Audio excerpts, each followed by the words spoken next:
Non, le point de départ, effectivement, c'est Lucie qui me contacte, qui me dit voilà, j'ai ce projet.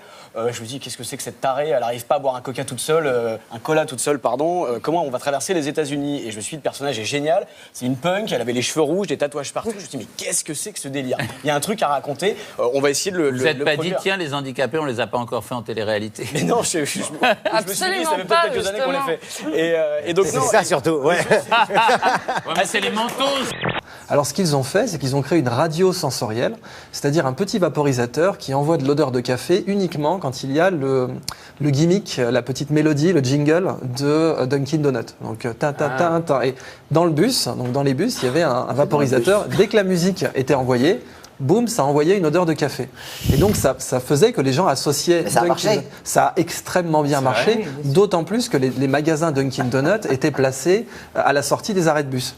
À l'époque, il y a une chaîne de télé qui s'appelle Numéro 23, qui est la chaîne dite de la télédiversité, qui a eu sa fréquence CSA pour parler justement de la diversité. On va aller les voir pour proposer ce programme. Ouais. Et ils m'ont dit, Monsieur Michalak, c'est formidable, c'est un beau projet, sauf que chez nous, les fauteuils roulants, ça fait pas d'audience. J'ai cru que c'était une vanne, mais au départ, je trouvais ça assez marrant, sauf que c'était pas une vanne, ils étaient sérieux. Si vous voulez un cas, par exemple, où on a l'impression qu'on n'a plus de libre arbitre, on a découvert, il y a assez récemment, un champignon à Hawaï qui serait susceptible, je vous assure que c'est réaliste et c'est vrai, qui serait susceptible de provoquer un orgasme chez la femme. Et il a été étudié juste par son odeur. Il va y avoir beaucoup de demandes là. Eh bien même, juste à l'odeur. Juste à l'odeur.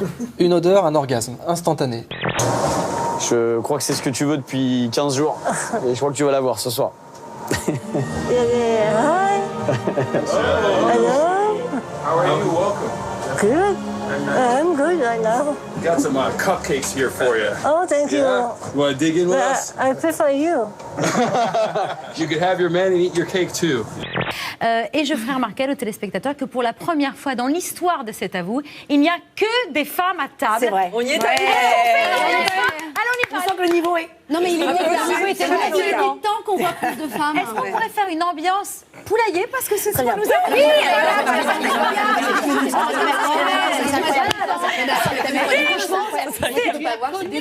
Oui, merci. C'était très beau cet instant femme. On en rediscutera ensemble. On a Lina, la petite youtubeuse. Lina, tu as quel âge? 7 ans et demi. 7 ans et demi. C'est quoi ta spécialité sur les réseaux sociaux? Maquilleuse. Le maquillage? Déjà? À 7 ans et demi? Et tu es super connue? Tu sais le nombre de vues que tu as? Ah oui. Toi, tu le sais? Oui, tu la connais? Oui, elle, en tout sur sa chaîne YouTube, elle a 5 millions de vues. Waouh! C'est énorme. En tout cas, ils remplissent une fonction, disons, au sommet. C'est une élite d'aujourd'hui. Beaucoup de gens veulent être célèbres. Vous savez, on fait des sondages en sociologie. Oui, qui sont effrayants, et donc, les sondages. Il y a 40 ans, les écoliers américains plaçaient la célébrité au 15e ou 16e rang de leurs souhaits. Aujourd'hui, c'est au premier rang. Et lorsqu'on demande aux petites filles américaines si elles veulent être directrices d'Harvard ou secrétaires de Justin Bieber, elles répondent secrétaire de Justin Bieber. Et c'est Bill Gates, le cofondateur de Microsoft, qui reste encore et toujours l'homme le plus riche du monde, avec 69 milliards d'euros, devant l'Espagnol Amancio Ortega, le fondateur de Zara, avec 61,7 milliards d'euros, et l'homme d'affaires américain Warren Buffett, avec 56 milliards. Ayant atteint sa limite dans l'entrepreneuriat, il a voulu aller en politique pour avoir le pouvoir suprême. Mais c'est pas un politique, ce type, c'est un guignol. Quand on entend ce qu'il dit, on se demande comment des gens bien construits... Elle aime Trump. Non, c'est pas que j'aime Trump. Je dis qu'il ne faut pas le caricaturer. Il y a un certain nombre de propositions économiques qu'on balaye d'un revers de la main parce qu'on n'aime pas le personnage, mais elles existent. Mais Laurence, tu crois sincèrement que c'est nous qui le caricaturons ou il se caricature tout seul? Ah non, mais je veux dire, à un moment, quand il est... il marche parce qu'il se caricature. Et puis la mascotte, la fameuse, il y en a toujours une, et bien celle-ci, elle s'appelle Super Victor. Elle a des pouvoirs magiques grâce à sa cape et à ses chaussures magiques. Il vole et c'est un petit génie du football. Espérons qu'il inspire nos joueurs. Et puis voici le slogan des supporters de l'équipe de France, fier d'être bleu. Vous allez le voir un petit peu partout. Hier, c'était le froid. Ce matin, le vent et une pluie battante. Pas de quoi décourager Gilles, dont la motivation ne faiblit pas face aux éléments. Je m'installe ici, entre les deux voies.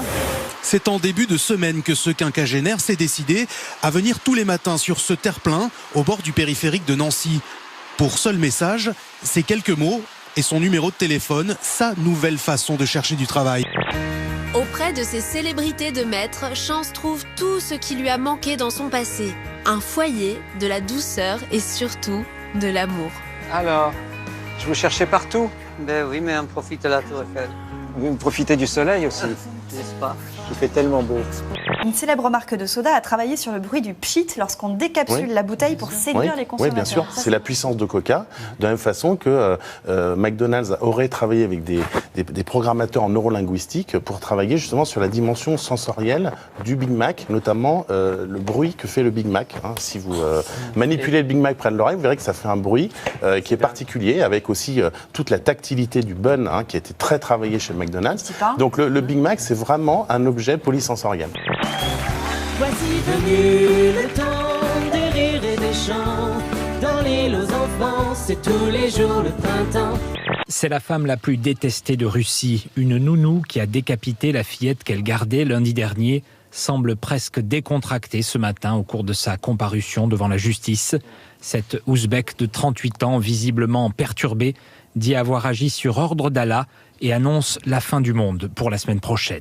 C'est un pays joyeux, des enfants heureux, des monstres gentils, oui c'est un paradis.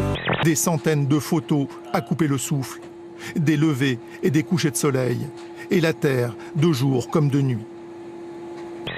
Une boule de feu illumine le ciel en Écosse.